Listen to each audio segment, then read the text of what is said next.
Mabulabog iti may isang resto bar, iti barangay Oro, iti barangay 37 Kalayab, gabu iti napasamak nga uram, iti likod, iti nandakamat nga establishmento. Alas 2:30 di malimkalman, nga nakaawat iti tawag iti PP nga iti uram, isot gabu na nga nagresponde iti nakamat nga lugar.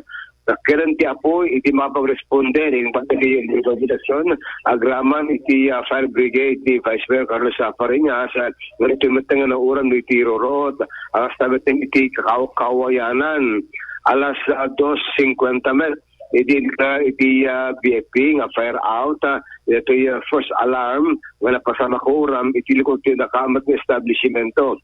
May isang residente iti nakakita sa Pagabuna, ngayon pakamuna iti emplado para palang ito'y panakururam iti likod, iti nakamatat ang resto bar. Namuan nga awan iti nasugatan, iti napasama ko uram, nga buto sisigilbat lang sepsiban, iti palang responde iti bumbero, manipot iti BFP, iti syudad iti Lawag.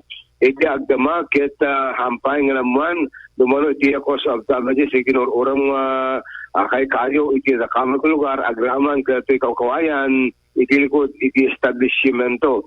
Awan ka nasugatan, iti nakamat nga insidente, ket manariman pa investigation, noan iti cause of fire, iti rato nga napasama ko uram, iti likod, iti establishmento, resto bar, iti barangay Kalayab. Idol Dennis Gabriel Aripio, Tatak, Aramen. Idol Dennis? Yes, Idol Juan. Ana dito uram awano digiti kayo laeng tinauram kan digiti grass awan mo naapektaran dito yung resto bar.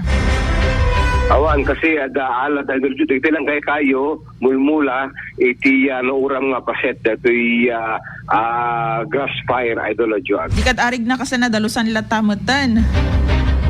Wan, talagang nagkat na Roro di Jai, gabot kinabarat pa niyan po na siyempre naalarma na tamat iti residente Jai, gabot na ito'y nung kawayan ganun ti morang at medyo takal, ito'y apoy, ngay paranoy na Idol John. Okay. Lamag, pala pa ni po iti BFP, Idol Dennis Alipio, Tatak, Aramen.